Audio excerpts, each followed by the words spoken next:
السلام علیکم ورحمۃ اللہ وبرکاتہ۔ کتاب تاریخ اسلام سے ہم آج کل اسپین کا باب پڑھ رہے ہیں، جو پرانے زمانے میں ہسپانیہ کہلاتا تھا، اور ہم نے پڑھا کہ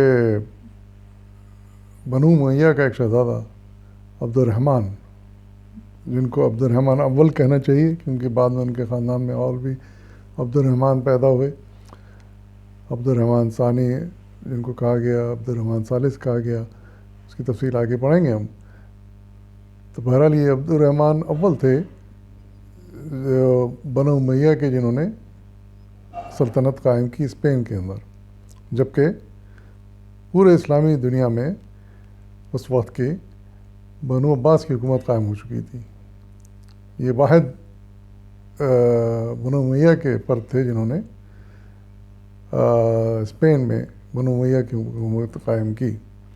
اس کے بعد، ان کے انتقال کے بعد، ہم نے پچھلے باب میں پڑھا ہشام، ان کے بیٹے آئے، انہوں نے بھی بڑی ہی بہادری سے، ہمت سے، سمجھداری سے ملک کو مزید سنبھالا، تقویت دی اسلامی حکومت کو اسپین میں۔ اور اب آج سے ہم ان کے بعد شام کے بیٹے، اب شام کے بیٹے یعنی ان کے عبد الرحمن کے پوتے، وہ تخت نشین ہوئے۔ ان کا نام حکم تھا۔ حکم بھی چونکہ خاندان میں بعد میں اور بھی آئے، اس لیے ان کو حکم اول کہا جانا چاہیے۔ اور یہ انہوں نے 822 عیسوی تک حکومت کی۔ انہوں نے اپنی فوج کو اثرنو ترتیب دے کر باقاعدہ تنخواہیں دینے کا رواج قائم کیا۔ فوجی استحکام سے ملک میں امن و سکون کو بھی ترقی ہوئی۔ توسیع سلطنت کا سلسلہ بھی جاری رہا۔ فرانس کے بہت سارے حصے فتح کر کے اس نے المظفر کا لقب پایا، یعنی مزید شہر فرانس ایک بہت بڑا ملک ہے، بہت بڑا علاقہ ہے، اس میں کئی چھوٹے چھوٹے شہر تھے، چھوٹے بڑے شہر تھے، تو مزید شہروں کو انہوں نے، حکم نے فتح کیا، اور اس لیے ان کو اس وقت المظفر کا لقب دیا گیا۔ بالآخر شاہ فرانس شارلمان کو اس سے صلح کا عہد نامہ کرنا پڑا، یعنی جب مسلمان فتح پہ فتح حاصل کر رہے تھے اور ان کو شکست پہ شکست ہو رہی تھی فرانسیسیوں کو، فرانسیسی حکومت کو، تو آخرکار وہاں کے جو بادشاہ تھا، شارلمان جس کا نام تھا، وہ مجبور ہو گیا کہ مسلمانوں سے صلح کر لے اور عہد نامہ کر لے۔ اپنی سلطنت کے دفاع کے لیے حکم نے مراکش کی ادریسی حکومت سے بھی دوستانہ تعلقات قائم کیے۔ علم، شعر و شاعری، موسیقی اور شکار کا اسے بہت شوق تھا۔ فقہ سے اس کا بہت اختلاف رہا اور انہوں نے اس کے خلاف سازشیں بھی کیں، لیکن بعد میں کئی ایک کو اس نے نرمی کے ساتھ اپنے ساتھ ملا لیے، نرمی سے۔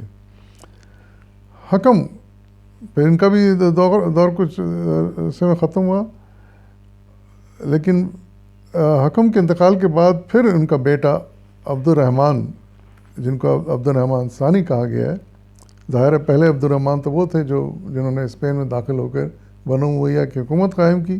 یہ عبد الرحمن ثانی ہیں جو غالباً پرپوتے ہوئے ان کے عبد الرحمن اول کے، تو وہ تخت نشین ہوئے جنہوں نے 822 عیسوی تک، 852 عیسوی تک 30 سال حکومت کی۔ ظاہر ہے حکم نے 822 تک حکومت کی تھی، تو اب انہوں نے 852 تک حکومت کی، تو 30 سال ہوئے۔ تو اس نے کئی بغاوتوں کا استحصال کیا، بغاوتیں ختم کی انہوں نے۔ اسلام کے خلاف مسیحی تحریک کا آغاز بھی اسی عہد میں ہوا۔ عبد الرحمن نے اسے نرمی سے دبانے کی کوشش کی، لیکن بہت سے سرغنوں کو سخت سزائیں دینی بھی پڑیں۔ عبد الرحمن کا زمانہ علم و فنون کی ترقی اور تعمیرات کے وسعت کے لیے بہت مشہور ہے۔ قرطبہ میں تالاب، چشمے، باغات اور کئی نئی عمارتیں بنوائیں۔ جامع قرطبہ کو 2 محرابوں کے اضافے سے اور بھی وسیع کیا۔ یہ ان کے کارنامے ہیں سارے۔ پھر ان کا 30 سال کے بعد ان کا اقتدار بھی ختم ہوا۔ اس کے بعد پھر ان کے بیٹے عبد الرحمن ثانی کے بیٹے محمد تخت نشین ہوئے۔ اور انہوں نے 886 تک حکومت کی۔ اس کے عہد میں مسیحی تحریک نے بہت زور پکڑا اور بہت سی بغاوتیں بھی ہوئیں، جن میں ابن حفصون کی بغاوت نے بہت طول کھینچا اور بالآخر اس کے جانشینوں نے فروغ کیا۔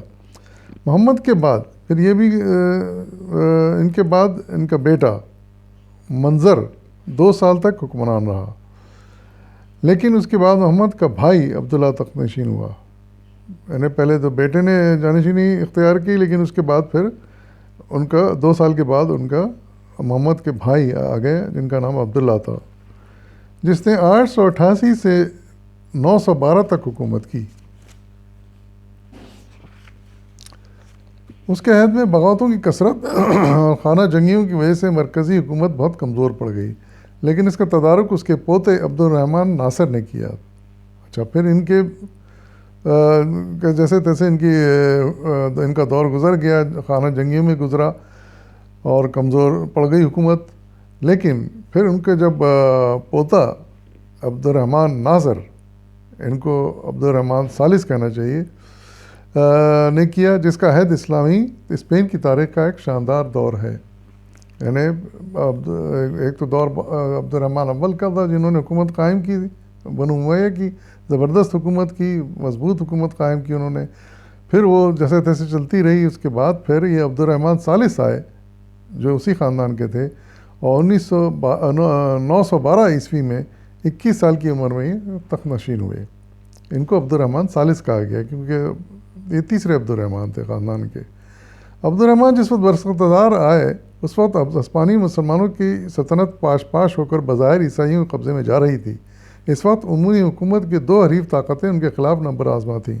اول عمرو بن حفصون جو مالقہ وغیرہ پر قابض تھا اور مصری حکومت فاطمین سے ساز باز کر کے قرطبہ کی مسلم سلطنت کو ختم کرنے کے درپے تھا۔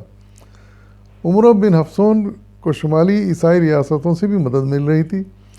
فاطمین مصر قدرتی طور پر بنو امیہ کے دشمن تھے اور اس دشمنی کی وجہ سے عمرو بن حفصون کی مدد کر رہے تھے۔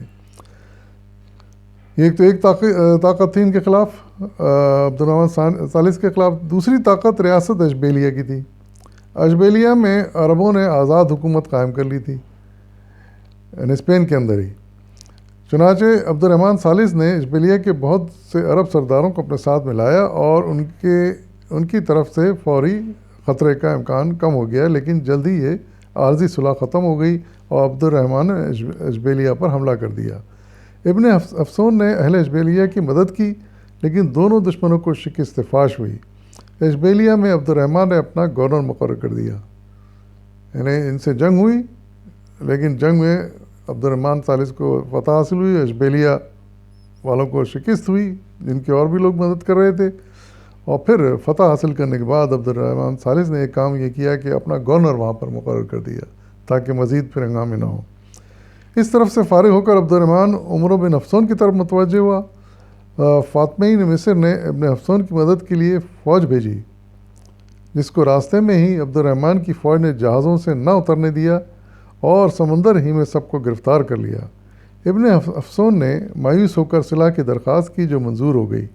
عبد الرحمن نے ابن حفصون کے تمام زرخیز علاقے اپنے قبضے میں کر لیے اور آئندہ متی و فرمانبردار رہنے کا وعدہ لیا۔ یعنی ان کو بھی شکست دی، ابن حفصون کو بھی اور اشبیلیہ والوں کو بھی شکست دی، اور پھر پورے زرخیز علاقے پر قبضہ کر لیا، اور ان کو ایسی شکست دی کہ پھر یہ متی و فرمانبردار رہنے کا انہوں نے وعدہ کیا عبد الرحمن ثالث کے ساتھ۔ تو اس طرح ایک مضبوط حکومت عبد الرحمن ثالث کی پورے اسپین میں قائم ہو گئی۔ عیسائی مقبوضات کی فتح۔ عبد الرحمن ثالث کے پیشروؤں کے عہد کے دوران متعدد عیسائی ریاستوں نے آزاد حاصل کر لی تھی، یعنی جہاں موقع ملتا ہے مرکزی حکومت کمزور ہو جاتی ہے تو وہاں پھر علاقائی حکومتیں زور پکڑنے لگتی ہیں اور بغاوتیں شروع ہو جاتی ہیں۔ ہم جانتے ہیں تاریخ میں یہی ہوتا ہے۔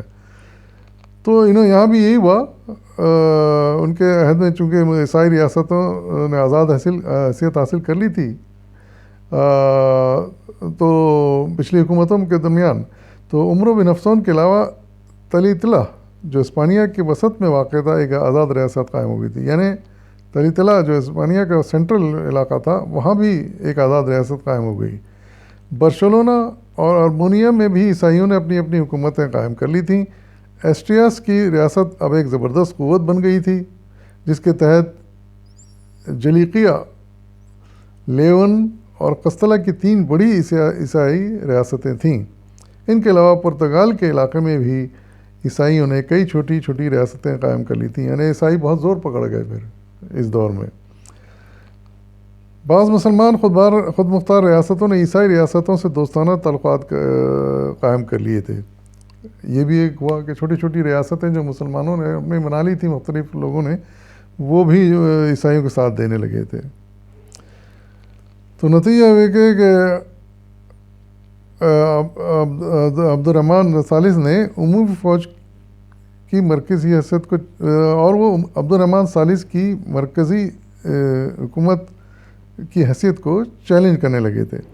عبد الرحمن ثالث نے چند ہی سالوں میں ان تمام عیسائی ریاستوں کو فتح کر لیا، اور اکثر عیسائی اور مسلمان ریاستیں براہ راست مرکز کے تابع فرمان ہو گئیں۔ لیکن وہ ایک بہادر انسان تھا، بہادر خاندان کا فرد تھا، اس کے باپ دادا بھی بہادر اور ہمت والے تھے جنہوں نے اسپین میں حکومت بنائی تھی۔ تو اس نے بھی بڑی بہادری اور ہمت کے ساتھ ان تمام عیسائی ریاستوں کو چھوٹی چھوٹی جو قائم ہو گئی تھیں مختلف علاقوں میں، اور مسلمان ریاستیں بھی، ان کو ختم کیا، ان کو فتح کر لیا، اور یہ سب مرکز کے سینٹر کے تحت آ گئیں۔ اور سینٹر کہاں تھا؟ قرطبہ تھا، ان کا یاد رہے۔ عبد الرحمن ثالث خاندان اور خاندان ادریسیہ کے حاکم ابراہیم بن محمد کی دعوت پر فاطمیہ نے مصر کے خلاف افریقہ وارد ہوا اور فاطمین کو شکست دے کر مراکش کو اپنی سلطنت میں شامل کر لیا۔ یعنی مراکش میں یہ فاطمین مصر کی حکومت قائم ہو گئی تھی۔ خاندان ادریسیہ کے حاکم عبد الرحمن جو تھے، انہوں نے ان کو دعوت دی عبد الرحمن ثالث کو، یہ فوج لے کر گئے اور مراکش کو بھی اپنی سلطنت میں انہوں نے شامل کر لیا۔ اس طرح مزید اسپین کی حکومت اور مضبوط اور طاقتور ہو گئی۔ اور ایک اور بات جو یہاں بتانی ضروری ہے کہ عبد الرحمن ثالث نے ہسپانیہ میں اپنے تمام حریفوں کو نیچا دکھا کر اپنے خاندان کو مضبوط بنیادوں پر قائم کیا تھا۔ ان حالات میں عبد الرحمن نے مناسب سمجھا کہ وہ خلیفہ کا لقب اختیار کرے اور امیر المومنین کہلائے۔ چنانچہ 929 میں عبد الرحمن نے خلیفہ کا لقب اختیار کیا کر کے ناصر الدین اللہ کا لقب اختیار کیا، اپنے آپ کو کہلوایا۔ یہ ہم جانتے ہیں کہ خلیفہ کا لقب ترک کر دیا تھا ان کے آباء و اجداد نے، لیکن انہوں نے آنے کے بعد پھر دوبارہ مناسب سمجھا کہ خلیفہ کا اور امیر المومنین کا لقب اختیار کریں۔ اس سے ظاہر ہے کہ ایک اسلامی سلطنت کا تاثر پیدا ہوتا ہے اس عہدے سے، تو یہی انہوں نے پھر اختیار کیا۔ اس کے بعد مزید حالات ہم انشاءاللہ آگے پڑھیں گے۔ فی الوقت اجازت دیجیے، فی امان اللہ۔